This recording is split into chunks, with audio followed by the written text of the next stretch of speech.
Welcome to the second episode of Footy Purists Live. Today we'll be talking about Fantasy Premier League football. All of us love it. Okay, big talking points going into Game Week 10. Aguero's injured, Silva's injured, and of course, club to Liverpool. How do these injuries affect your teams? What transfers have you guys made? And yeah, what are your suggestions to the...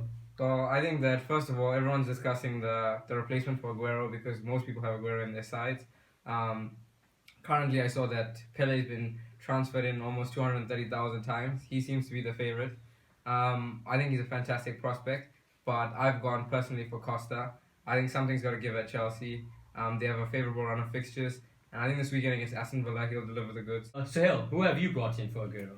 Okay, so I actually made this transfer before Aguero got injured, so I made 3 transfers. Unfortunately, I'm going to keep Aguero for this week, but not a problem. I think I'll be fine.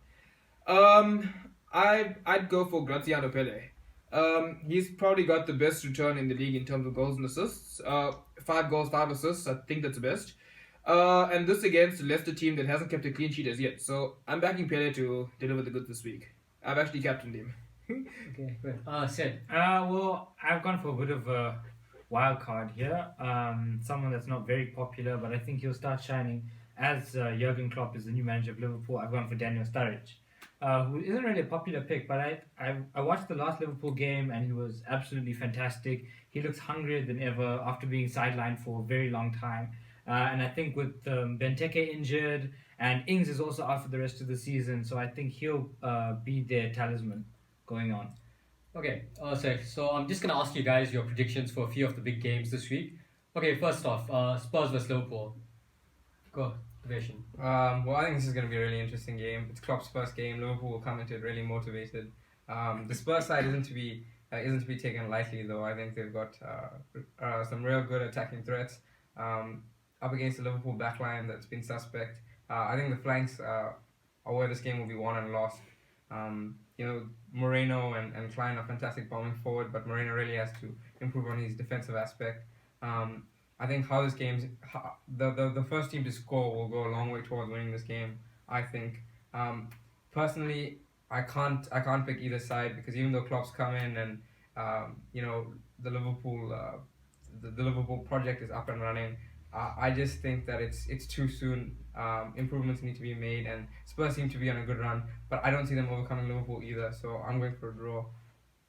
Yeah. I agree with the version about width, but I think Liverpool are probably going to be exposed for width. We don't have. I'm a Liverpool fan. We don't have any natural wingers in the team.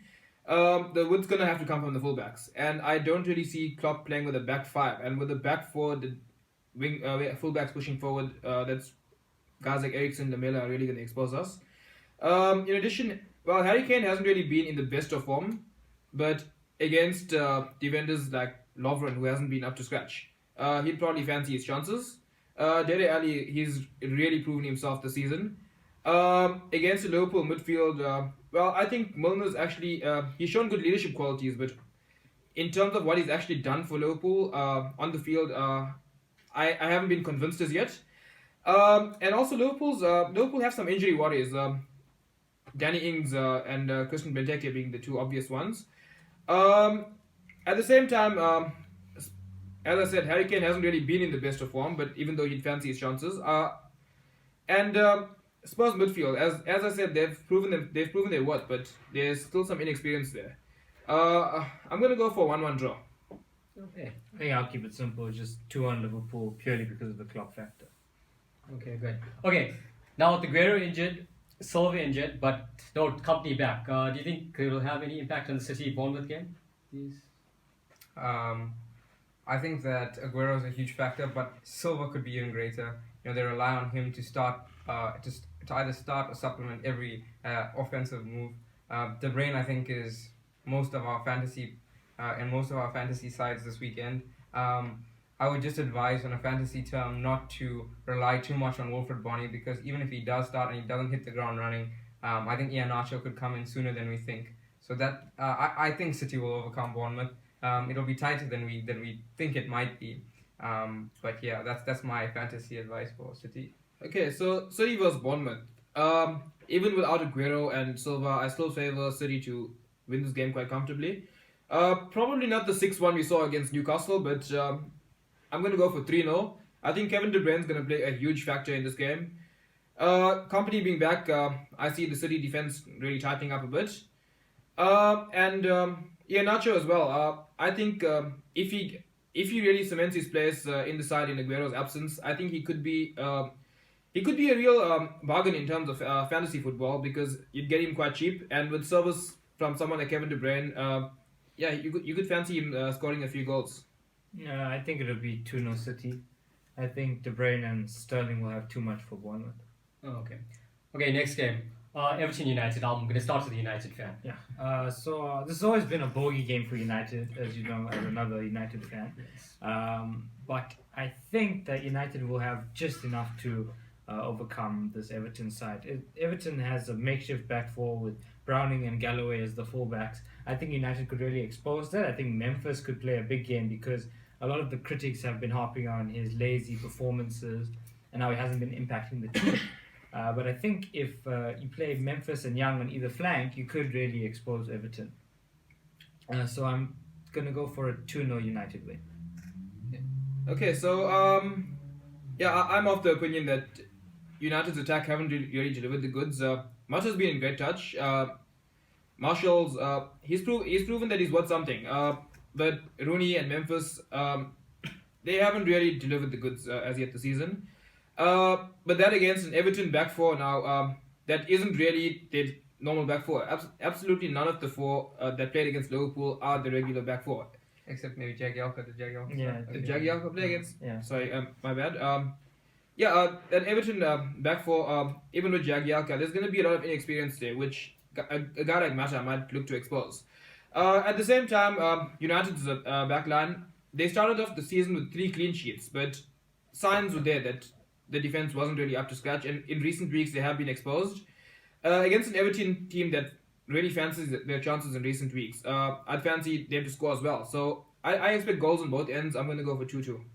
Okay, well, I agree with both people. I think with both of my compatriots, I think Everton will score, but I think United will just have too much.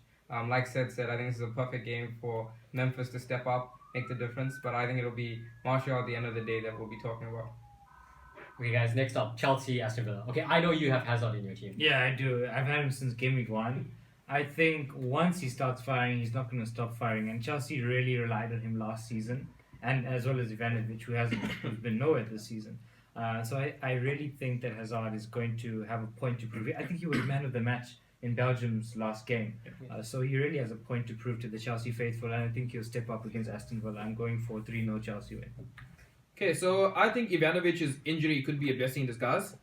You could have Azpilicueta playing as a right back and Baba Rahman playing at left back. I think this might actually be Chelsea's game. This is where they might step up and where you might see some momentum from Chelsea going forward. It's a feeling I've got. I could be wrong. For fantasy terms, I hope they prove me wrong, because I don't have Hazard in my team, but I might fancy my chances with him if Chelsea step up. Again, I agree with my compatriots. I think this is the turning point for Chelsea. I don't think Villa can scare them on any front. Like I said, I'll probably go with Costa as my replacement. I think it says right, Hazard will probably punish me this weekend for not having me in his side. It's bound to happen at some point. But I'll take that 11.3 million gamble. Okay, next game, Crystal Palace West Ham. Huge game for fantasy players due to the number of players that each fantasy manager will have. Any advice? Well, I think that West Ham have been slightly unpredictable. Payet is the consistent player in this side, and I think that over 38 games, he's going to give you a return.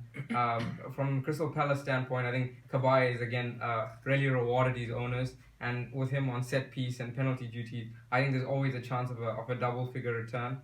I think that the way West Ham approach this game is going to be important. If they see this as a game that they can take 3 points from, then they can put Crystal Palace under some real pressure. But this is really a difficult fixture to predict, because it could be a goal fest, and at the same time, if West Ham approach this trying to take 1 point from it, it could be a dull encounter. Yeah, I agree with the vision 100%. Both teams have really surprised me this season. Both in the top 10, both like in and out of the top 4. So I think this game is going to be really difficult to call, probably more difficult than the ones we've called already. Again, I agree with the vision. We could see a 0-0 draw, or we could see a goal fest where someone walks out as, I don't know, 5-4 winners or something. Okay, I don't think it's going to be that bad. We apologize. No, seriously speaking, I think Pai has been such a star this season, and Kabai has been a fantastic buy for Crystal Palace. So I think I'll go for a 1-1 here. Okay, good. Okay. Last question. Your captains for the week and a cheeky punt for your viewers. I've said already my captain's Pele. Okay. I said I fancy him against the Leicester back four. He's returned with 5 goals, 5 assists. Yeah, that's a no-brainer. Cheeky punt? Again, I agree with my compatriots. I think this is the turning point for Chelsea. I don't think Villa can scare them on any front. Like I said, I'll probably go with Costa as my replacement. I think it says right, Hazard will probably punish me this weekend for not having me in his side. It's bound to happen at some point. But I'll take that 11.3 million gamble. Okay, next game, Crystal Palace West Ham. Huge game for fantasy players due to the number of players that each fantasy manager will have. Any advice? Well, I think that West Ham have been slightly unpredictable. Pai is the consistent player in this side, and I think that over 38 games, he's going to give you a return. From Crystal Palace standpoint, I think Kabai is again really rewarded his owners, and with him on set piece and penalty duty, I think there's always a chance of a double figure return. I think that the way West Ham approach this game is going to be important. If they see this as a game that they can take 3 points from, then they can put Crystal Palace under some real pressure. But this is really a difficult fixture to predict because it could be a goal fest, and at the same time, if West Ham approach this trying to take 1 point from it, it could be a dull encounter. Yeah, I agree with the vision 100%.